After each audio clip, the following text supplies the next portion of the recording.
کسی بھی قوم کی اصل دولت کیا ہوتی ہے؟ سونا چاندی یا کچھ اور؟ چلیں انصاف اور لالچ کی اس لازوال کہانی میں اسی سوال کا جواب ڈھونڈتے ہیں۔ ہماری کہانی کی شروعات ہی ایک ایسے جملے سے ہوتی ہے جو انسانی فطرت کے بارے میں ہماری سوچ کو چیلنج کرتا ہے۔ ذرا تصور کیجئے کسی کو خزانہ ملے اور وہ کہہ دے کہ یہ میرا نہیں ہے۔ تو قصہ کچھ یوں ہے کہ ایک طاقتور شہنشاہ تھا جس نے تقریباً پوری دنیا فتح کر لی تھی، لیکن اس کا سفر اسے ایک ایسی جگہ لے جاتا ہے جو اس کی سلطنت سے بالکل ہی مختلف تھی۔ افریقہ کا ایک دور دراز پرامن گاؤں۔ یہ کوئی معمولی جگہ نہیں تھی۔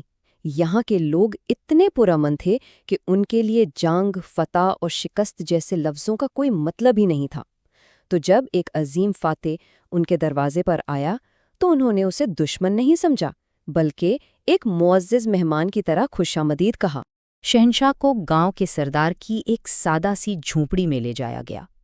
یہی جھونپڑی سردار کا گھر بھی تھی اور اس سرزمین کی سب سے بڑی عدالت بھی۔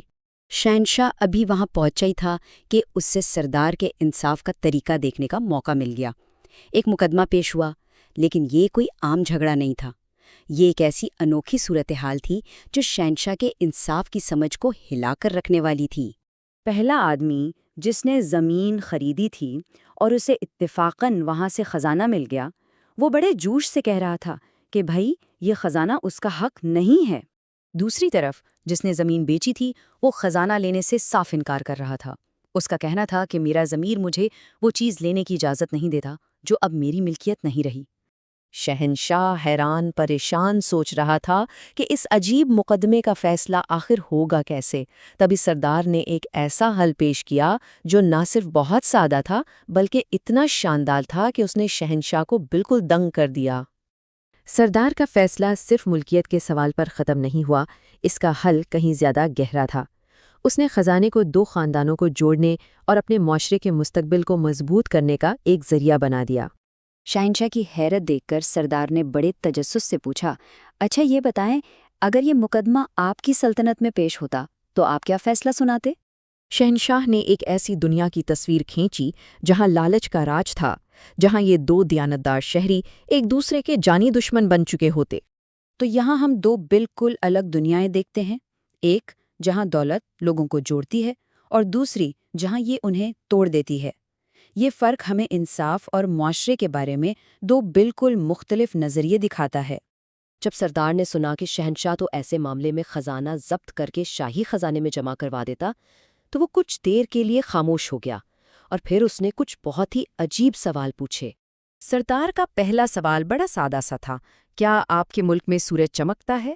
شہنشاہ نے تھوڑا حیران ہو کے جواب دیا، ہاں بالکل چمکتا ہے۔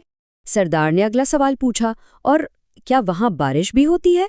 شہنشاہ نے اس کی بھی تصدیق کی، لیکن اسے اب تک سمجھ نہیں آ رہا تھا کہ یہ سب کیوں پوچھا جا رہا ہے۔ شہنشاہ نے بتایا کہ ہاں، اس کی سلطنت ایسے جانوروں سے بھری پڑی ہے اور وہ اس بات سے بالکل بے خبر تھا کہ یہ گفتگو آخر کس سمت جا رہی ہے۔ سردار نے آہستہ سے سر ہلایا جیسے کوئی بہت بڑا راز ابھی اس پر کھلا ہو۔ اچھا، تو اب میں سمجھا۔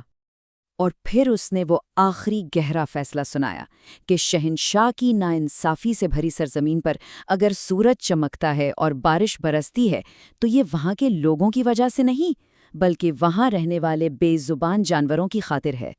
تو یہ کہانی ہم سے ایک بنیادی سوال پوچھتی ہے، ہم اپنی دولت کو گنتے ہیں یا اپنی قدروں کو؟